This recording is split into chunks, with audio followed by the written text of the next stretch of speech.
Америк нэгдсэн улсын Лос Анжелес хотод цагаачдыг хүчээр баривчилгыг эсэргүүцсэн жагсаал өрнөжнө.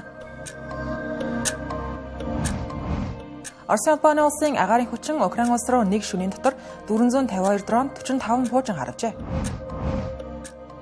Америк нэгдсэн улс болон бүгд найрамдах Хятад улсын төлөөлөгчид өнөөдөр Лондон хотод уулзаж худалдааны асуудлаар хэлэлцэж байна. Грета Тунберг тэргүүтээ активистуудын сууж явсан тусламжийн хөлгийг Израиль улсын тэнгисийн хүчин саатуулжээ. Арам тэргээр загштай Цэнгэр телевизийн гадаад мэдээний хөтөлбөр та бүхэнд шууд хүрч байна. Бид AFP агентлагийн албан ёсны сурвалжтайгаар олон улсад болж байгаа үйл явдлуудыг танд л өргөлнө.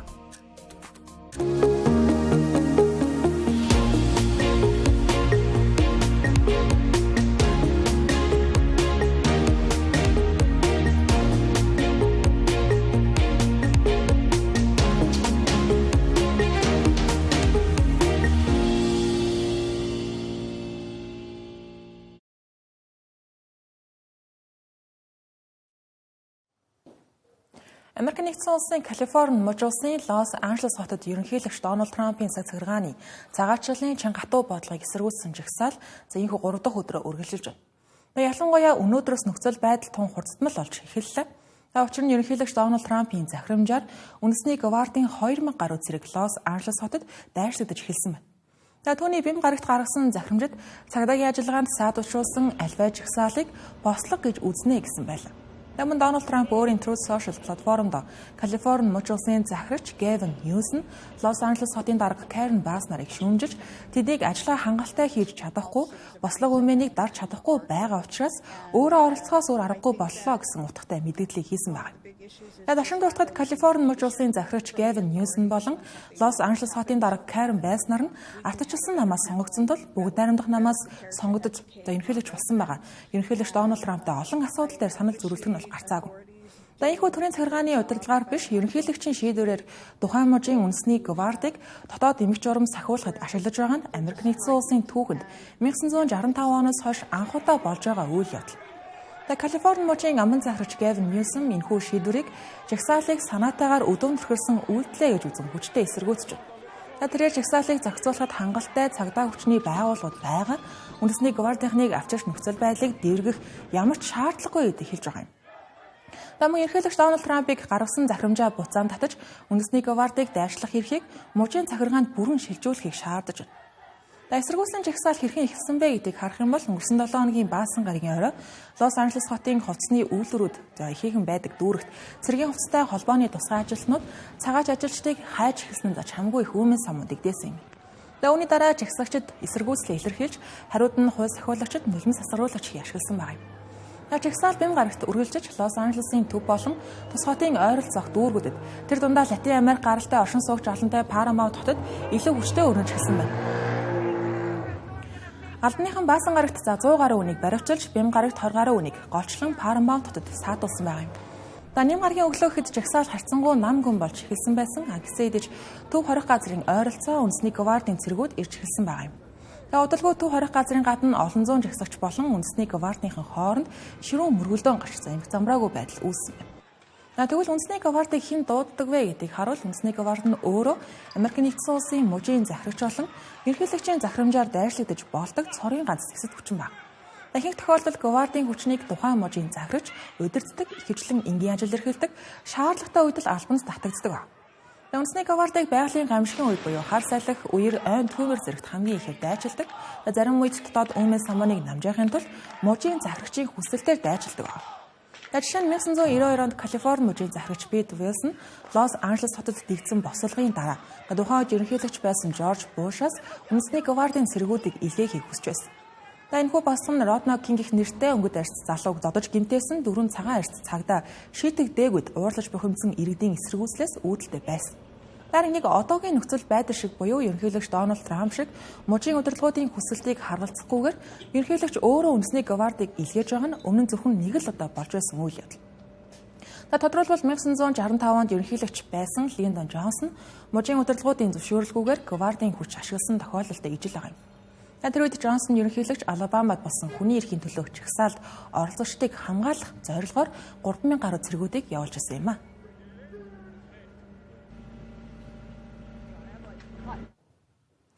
Өнгөрсөн баасан гарын орой Украин улсад болсон пуужин болон дроны давталгааны улмаас онцгой байдлын албаны 3 ажилтан 3 энгийн иргэн амьөрөгдөж 80 гаруй хүн шархагдсан байна. Украины агаарын хүчний мэдээлснээр Орос улс шөнөдөө нийт 400 гаруй дрон 45 пуужиг харуулсан байна. За үүнд төв алгасах болон баллистик пуужин багтсан гэлээ. Энэ Оросын бүрэн хэмжээний давталгаа ихснээс хойших хамгийн том дайралтанд тооцогдож байгаа. Тэгмээ нөгөө талд Украин шалгаагүй Орос улбаны улсын цэргийн баазуудыг онилсон халдлагуудыг хийсэн байна. Украины онцгой байдлын албаны мэдээлснээр Оросын шөнө дундын дайралтын үеэр Киев хотод 3 галс өнөөгч, Луцк хотод 2 энгийн иргэн, Черниговт дахин 1 хүн амиа алджээ. Украин улсын ерөнхийлөгч Володимир Зеленский энэ удаагийн дайралт нь дайн ихснээс хойших хамгийн том дайралтуудын нэг болсон гэдгийг хэлж байна. Дайралт баруун нутгийн Лвивээс зүүн хойд дахь Сум хүртэлх 9 бүсийг хамарчээ. Украин улсын агаарын хүчний мэдээлснээр Оросын давталгаанд нийт 407 дрон, 6 баллистик пуужин, 38 далавчид пуужин, 1 радарын эсрэг пуужин ашиглагдсан байна. Украины агаарын давталгаанаас хамгаалах хүчнийхэн ихэнх дроныг 32 далавчид болон 4 баллистик пуужингийн хамт агаарт сөнөөсөн гэлээ. Нөгөө талд Украин улс ч гэсэн ялгаагүй Оросын 2 агаарын цэргийн бааз руу зохилт өгсөн байна. Эдгээр баазад өнгөрсөн амралтын өдрүүдэд явагдсан Аалсны тор нэртэй Киевийн ажиллагааны үеэр гэмтээгүй үлдсэн олон тооны нисэх онгоц байрлаж байсан гэж Украины талаас мэдэгдсэн байна. Иргэн сануулгад Америкийн нэгдсэн улсын ерөнхийлөгч Дональд Трамп Орос Украины дайныг хүүхдүүдийн хоорондох маргаантай зүйрлэж төр зодтолдуулж байгаад салгасан нь дээр гэж хэлснээс ердөө 2 өдрийн дараа эдгээр халдлагууд болж одоо ч өдөр алгасахгүй байлдаан ширэн үргэлжлэж байна. Уг мэдээлэл нь тухайн үед дайныг эзлэхэд гар бие оролцохоо амлаж байсан Дональд Трампын хувьд тун хариуцлагагүй үйлдэл байлаа гэх шүүмжлэлийг дагуулж байгаа юм. Мөн агуулгын хувьд ч гэсэн 2 орны хооронд гал зогсоох, энхийн гэрээ байгуулах оролцоогоос нь эрс өөр агуулгатай байсан. Түүнчлэн өнгөрсөн 7 хоногийн мигмар гарагт ерөнхийлөгч Дональд Трамп Оросын албаны улсын ерөнхийлөгч Владимир Путинтэй утсаар ярих үеэр Владимир Путин 6 дугаар сарын 1-ний Сибирийн орчинд болсон Украины дайралтын эсрэг хариу давталгаа хийхээр төлөвлөж байгааг мэдээлсэн байсан. Америк нэгдсэн улс болон Хятад улсын хооронд үүссэн худалдааны дайныг зохицуулах намжаах зорилготой шинэ шатны хилэлцээ даваа гарагт буюу өнөөдөр Лондон хотод эхлэх гэж байна. Америк нэгдсэн улсын ерөнхийлөгч Дональд Трамп өнгөрсөн 7 хоногийн баасан гарагт мэдээлэл хийж Америк нэгдсэн улсын өндөр түвшний албан тушаалтнууд Хятадын талтай уулзахаар босныг зарласан байна. Таман амралтын өдрүүдэд Бээжингээс мөн мэдээлэл гаргаж Хятадын төрийн зөвлөлийн дэд ерөнхий сайд Хэ Лифэн хилэлцээнд оролцохыг баталсан байна. Тодорхойлбол Хятадын гадаад хэргийн яамны мэдээлэл дэд ерөнхий сайд Хэ Лифэн 6 дугаар сарын 8-наас 13-ны хооронд Их Британи улсад байх ба за энэ хугацаанд Хятад болон Америкийн эдийн засаг худалдааны асуудлыг шийдвэрлэх зорилготой механизм үүсгэх тухай хэлэлцэх уулзалт болно гэсэн байсан. За энэхүү уулзалтанд Америк нэгдсэн улсын талаас сангийн сайд Скотт Бессент, худалдааны сайд Ховард Лотник, худалдааны төлөөлөгч Джеймс Грирнер оролцох юм байна. Эдгээр талуудын мэдээлэл гарахын өмнө өнгөрсөн 7 хоногийн пүрэв гарагт хоёр улсын төрийн тэргүүд буюу Дональд Трамп болон Ши Жинпин нар утсаар ярьсан байсан. Энэ талуудын хоорондох 2 дугаар сараас хойш анх удаа шууд холбоо тогтоосон тохиолдол байсан. Тухайн үед талууд хэлэлцээ хийхээр тохиролцсон гэж их сурвалжууд бол мэдээж байсан. За ийхүү батагдаж байгаа юм. Америк нэгдсэн улсын ерөнхийлөгчөөр Дональд Трамп сонгогдсноос хойших Америк нэгдсэн улс болон Хятадын худалдаа эдийн засгийн асуудлаарх анхны яриа хэлэлцээ за иргэн сануулгад 5 дугаар сарын 10-наас 11-ний хооронд Швейцар улсад болж байсан. Тухайд дэлхийн хамгийн том 2 эдийн засагтай улсуудын хувьд олон улсыг хамарсан эдийн засгийн хямрал гарахаас сэргийлж за тэр хугацаанд харилцан бараа бүтээгдэхүүн дээр ногдуулсан импортын татварыг бууруулах тохиролцоонд хүрсэн юм. Тодорхойлбол энэхүү тохиролцооны хүрээнд 5 дугаар сарын 14-нөөс эхлэн нэгдсэн улс Хятад улсын бүтээгдэхүүнд ногдуулсан тарифа 30% болгон бууруулж, за эсвэргээрээ Хятад улс Америк нэгдсэн улсын бараанд ногдуулсан тарифа 10% болгож бууруулсан. Мөн стратегийн чухал ашигт малтамлын экспортын хоргийг цуслах амлалт өгсөн байсан. Мөн 2 хоногийн дотор худалдааны асуудлаа хэлэлцэж шийдвэрлэнэ гэж байсан. Гэвч энэхүү тохиролцоо хэрэгжиж эхлээд 1 сар ч өнгөрөөгүй байхад өнгөрсөн 7 хоногоос эхлэн хоёр тал бие биенээ гэрээг тохиролцоог зөрчсөн гэж харилцан буруутгаж анхааруулга мэдээллүүдийг ээж дараалан хийсээр байсан баг. Хоёр улсын харилцаа тийхүү дахин хурцдаж эхэллээ гэж байсан ч өнөөдрийн уулзалтаар талууд тодорхойгүй асуудлуудаа ярилцаж аль аль талдаа ашигтай хэлцэл хүрнэ гэсэн хүлээлт байна.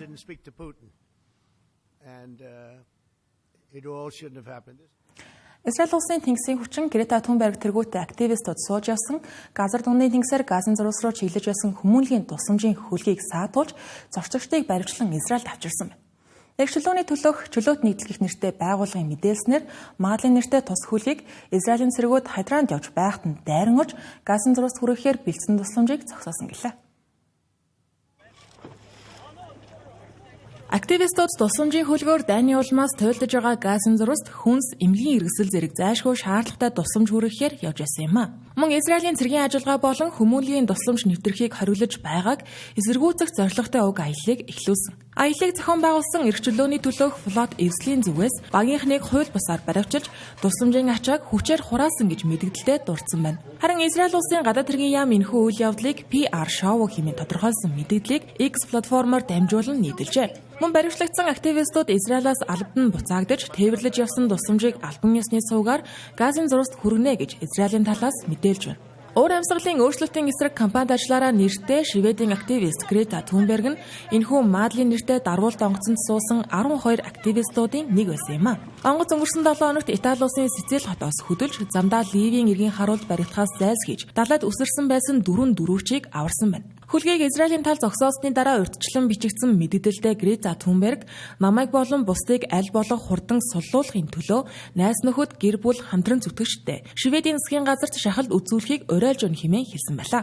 Мөн Европын парламентын гишүүн Палестин гаралтай Риман Хасаж энэхүү аялалд оролцсон. Израиль улсын зүгээс өнгөрсөн 2 сар гаруй хугацаанд газын зурваст тусламж оруулахыг хориглож, үүнийгээ Хамас бүлэглэлд дарамт үзүүлэх зорилготой гэж тайлбарлаж ирсэн. Харин өнгөрсөн 7 хоногт олон улсын шахалтын үр дүнд анх удаа бага хэмжээний тусламжийг нэвтрүүлсэн боловч нэгдсэн үндэсний байгууллага тэргүүтэй олон улсын байгууллагууд газын зурваст өсвөлн нүүрлэх өндөр эрсдэлтэй байгааг анхааруулсан хэвээр байна. Энэхүү нөхцөл байдлын эсрэг өнгөрсөн сард ч мөн адил эрх чөлөөний төлөө флот эвсэл хөлөг онгоцоор тусламж хүргэхийг оролцсон боловч Малтагийн олон улсын усанд 2 дроны халдварт өртөн зогсож байсан юм а.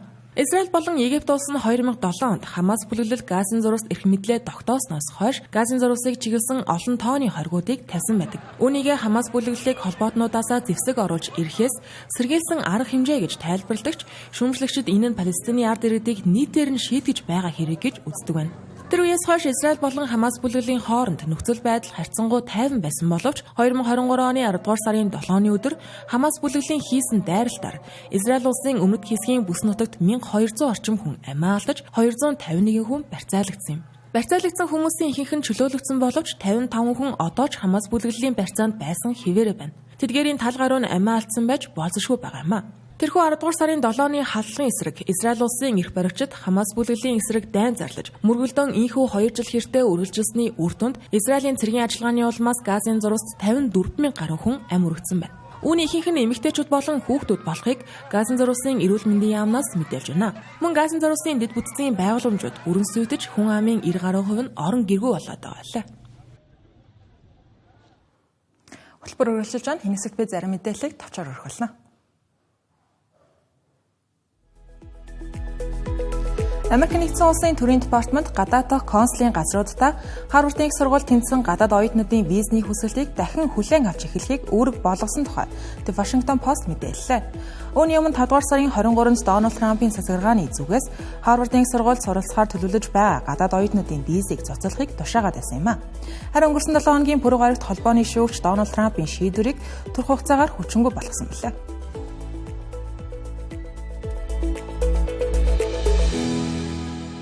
6 дугаар сарын 8-наас 9-ний өдрүүдэд Итали даяар 5 өөр хууль тогтоолыг хүчингүй болох хэсгийг шийдэх бүх нийтийн санал асуулга явагдах гэж байна. Эдгээр санал асуулга нь орон нутгийн сонгуультай давхцаж байгаа ба шийдвэр гаргах түвшинд олон нийтийн оролцоог нэмэгдүүлэх зорилготой гэж байна. Үйлдвэрчний эвлэл болон иргэний нийгмийн байгууллагын санаачилсан санал асуулгын сэдэв нь иргэншил олгох хөдөлмөрийн хуулийн нөхцөл зэрэг сүүлийн жилүүдийн улс төрийн маргаантай асуудлуудыг хөндөж байна.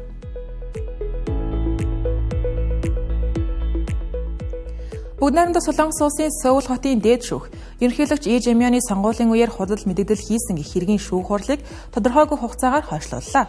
Өнгөрсөн 5 дугаар сард үндсэн хуулийн цэц Lee Jae-myungыг 2022 оны ерөнхийлөгчийн сонгуулийн кампанид ажлын үеэр худал мэдэгдэл хийсэн гэж үзэн хэргийг дазаалдах шүтний шүүх рүү буцаасан юм.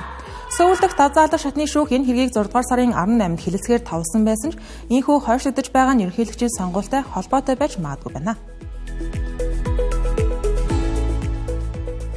Япон улсын өмнөд нутгийн Окинава аралдах Америк нэгдсэн улсын цэргийн баазд дэлбэрэлт болж Японы өөрийгөө хамгаалах хүчний 4 цэрэг шаргацсан гэж албаны сурвалжууд мэдээллээ.